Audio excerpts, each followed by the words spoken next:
I strode into the building with a sense of trepidation and purpose, my heart racing as I adjusted the janitor's uniform I'd borrowed. This wasn't just any building. It was my family's company, the empire my father had spent his life building. But I wasn't here as a privileged daughter. Today, I was just another faceless worker.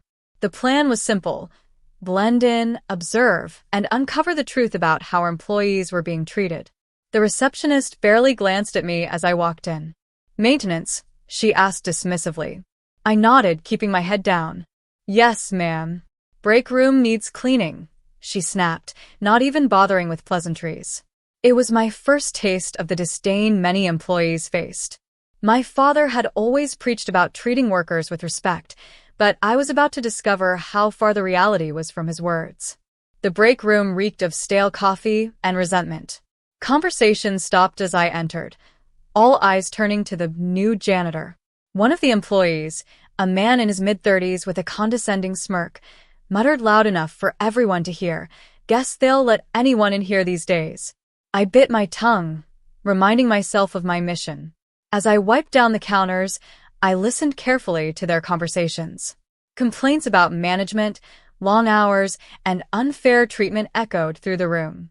Later that day, I encountered Ava, the HR manager. She was supposed to be the bridge between employees and upper management, but her attitude told a different story. "Hey, janitor," she called out. "You missed a spot."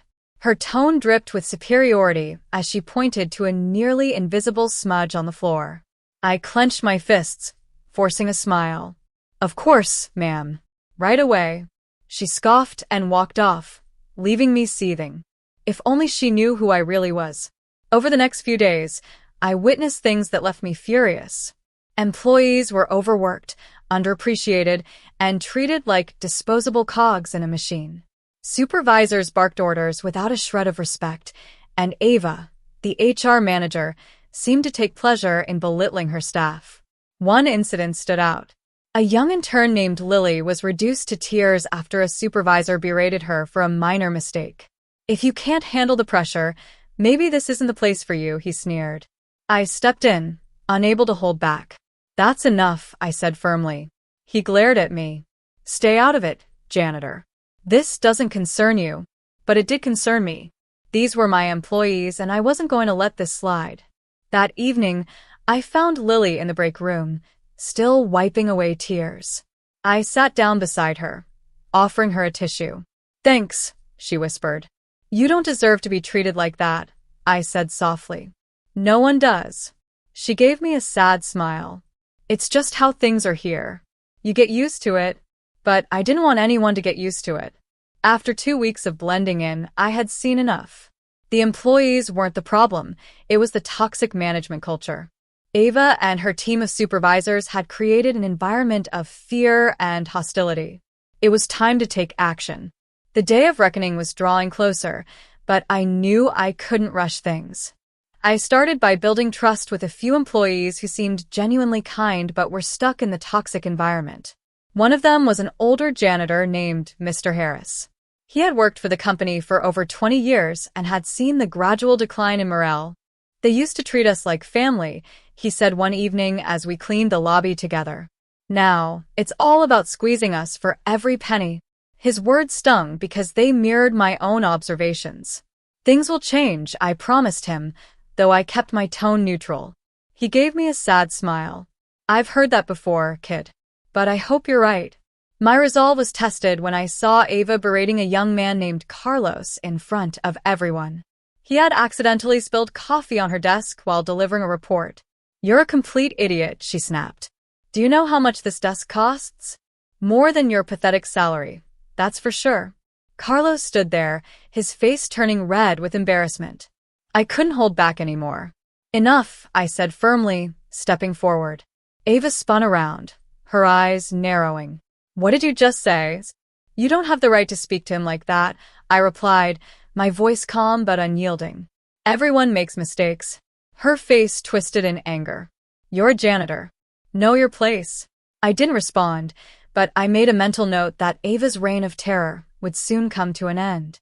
I began taking small steps to empower the employees.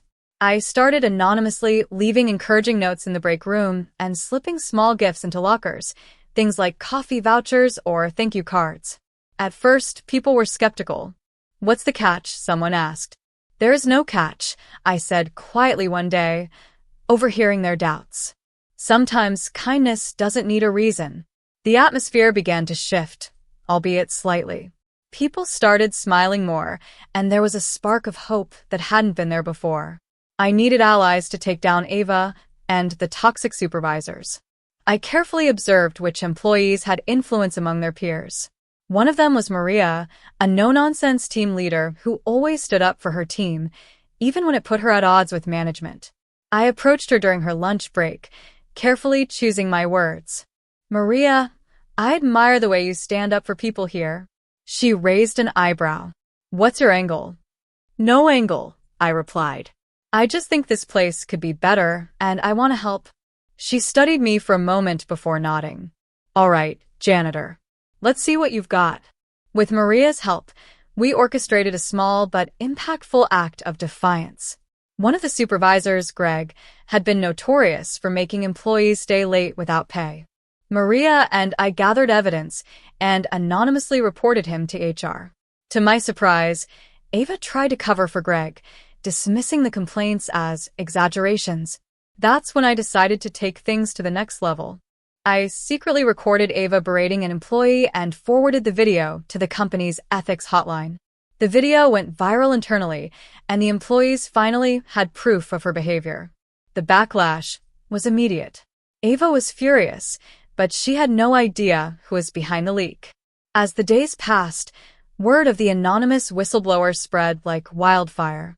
I watched as employees who had once been disheartened began to find their voices. Maria, in particular, became a beacon of hope. She started organizing after-hours meetings in secret, where employees shared their grievances and brainstormed ways to push back against the toxic management. One night, Maria invited me to one of these gatherings.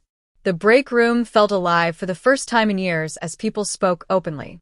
"This place has drained us for too long," one employee said, slamming his fist on the table. "It's time we demand change." I listened intently, my heart swelling with pride and sadness. These people had endured so much, and yet they still found the strength to fight back. After everyone had spoken, Maria turned to me. "You've been quiet, janitor. What do you think?" I hesitated, knowing I couldn't reveal my identity just yet. "I think you're all braver than you realize," I said. "And I think change is closer than you think." The next morning, I decided to take a risk. I left a detailed letter outlining Ava's abuses on the desk of the company's compliance officer. The letter included dates, names, and specific incidents, enough to start a formal investigation. But I knew Ava wouldn't go down without a fight. Sure enough, later that day, she stormed into the break room, her face a mask of fury. "Listen up, everyone," she barked. "Whoever's been spreading lies about me better come forward now, or there will be consequences." Her threat hung in the air like a storm cloud. I glanced around, noticing the fear in my colleagues' eyes. But no one spoke up. Ava's grip on this company was slipping, and she knew it. Ava began targeting employees she suspected of being behind the rebellion. Maria was one of the first to be called into her office. When Maria returned, her face was pale, and her hands were shaking.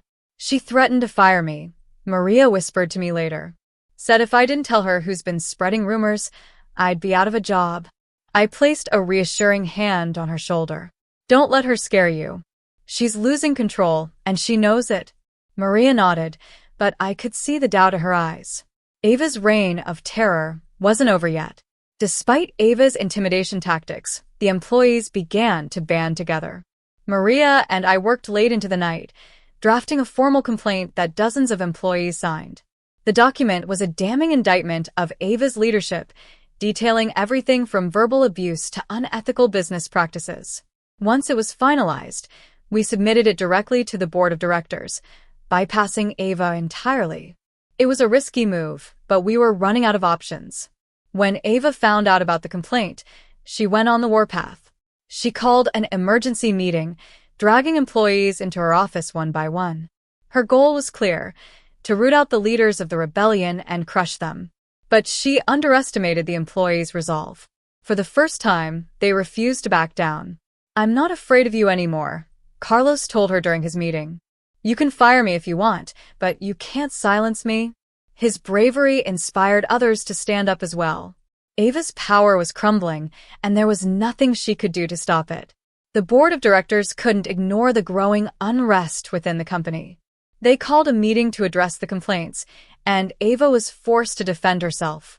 I managed to sneak into the meeting as a janitor, blending into the background as Ava tried to spin the situation in her favor. "These accusations are baseless," she claimed. "It's just a few disgruntled employees trying to stir up trouble." But the board wasn't convinced. They announced that an independent investigation would be conducted, and Ava's authority was temporarily suspended. It was a small victory, but it was enough to give the employees hope. As the investigation unfolded, more and more evidence of Ava's misconduct came to light. Employees who had been too afraid to speak up before began sharing their stories, and the picture that emerged was damning.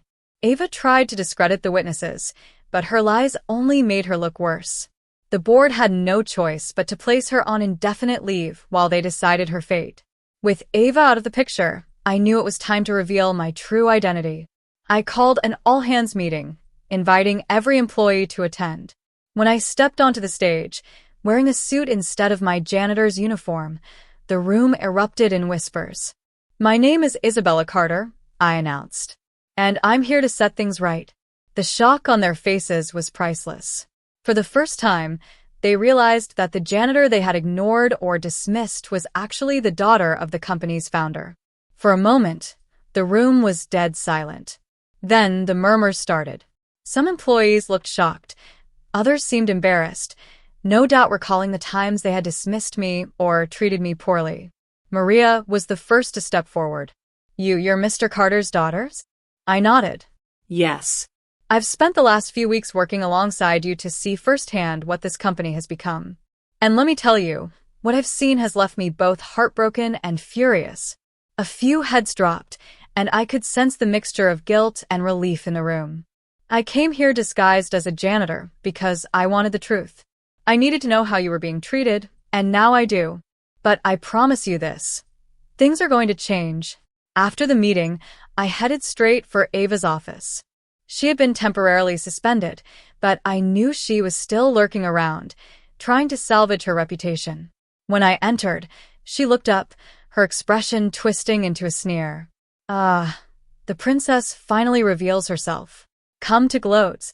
I took a deep breath, forcing myself to stay calm. "I came to let you know that your reign is over. The board has all the evidence they need to remove you permanently. You won't hurt anyone here again." Ava leaned back in her chair, smirking. "You think you've won? These people don't care about you. The moment things get tough, they'll turn on you, just like they did to me." Her words stung, but I refused to let her see it. "The difference is I'm not like you. I'm here to rebuild what you tried to destroy." The next few weeks were some of the most challenging of my life. With Ava officially removed from her position, I stepped in as interim CEO. My first priority was to rebuild trust with the employees, and that meant listening to their concerns and acting on them. I held daily meetings, inviting employees to share their experiences and suggestions for improvement. At first, only a few people showed up, but as word spread that I was genuinely interested in their input, more and more employees began attending. One of the most emotional moments came when Carlos stood up and said, "I never thought someone in your position would care about people like me. Thank you for proving me wrong." As I delved deeper into the company's operations, I discovered just how much damage Ava and her team had done. Employees were owed thousands of dollars in unpaid overtime, safety protocols had been ignored, and morale was at an all-time low. I immediately implemented a series of changes. Employees were compensated for their unpaid overtime. A new HR team was brought in to ensure fair treatment for everyone. An anonymous feedback system was introduced, giving employees a safe way to report issues. The changes didn't happen overnight, but slowly, I began to see a shift in the company's culture. One of my favorite moments came during an employee appreciation event I organized. For years, the hardworking people behind the scenes had gone unnoticed, but now it was their time to shine. Mr. Harris, the janitor who had shown me kindness when I first started, was among those honored. When I called his name, he looked genuinely surprised. Mr. Harris, your dedication and hard work have not gone unnoticed, I said. Thank you for everything you've done for this company. He wiped away a tear as the room erupted into applause. Not everyone was happy about the changes. A small group of supervisors who had benefited from Ava's toxic policies began pushing back, spreading rumors, and trying to undermine my authority. One day, I caught two of them whispering in the hallway. She thinks she can fix everything, one of them sneered. Let's see how long she lasts. I confronted them directly. If you have something to say it to my face, I said, my voice steady. They looked startled, but I didn't back down. This company is moving forward. If you can't handle that, you're welcome to leave. While I was making progress professionally, the emotional toll of the past few weeks was beginning to weigh on me. Late one night, as I sat alone in my office, I found myself questioning if I was strong enough to keep going. My father's portrait hung on the wall behind me, his eyes seeming to offer encouragement. You always said this company was about people, Dad, I whispered. I hope I'm making you proud. To symbolize the company's new beginning, I decided to renovate the break room, a space that had once been a source of dread for employees. The walls were repainted, new furniture was brought in, and a small library of books and games was added. When the renovations were complete, I gathered the employees for the unveiling. This is more than just a break room, I said. It's a reminder that this company values you. You are the heart and soul of everything we do. The applause that followed was deafening. As the months went by, the company began to thrive. Productivity soared, not because of fear or intimidation, but because employees felt valued and supported. One day, Maria approached me with a smile. You've done it, Isabella. You've brought this company back to life. I shook my head. We did it. None of this would have been possible without all of you. The journey had been long and challenging, but as I looked out over the crowd of smiling employees at our annual celebration, I knew it had all been worth it. This company was no longer a place of fear and despair. It was a place of hope, respect, and opportunity, a true reflection of my father's vision. As I stepped down from the stage, Carlos approached me. You changed my life, he said. I smiled. No, Carlos. You changed mine.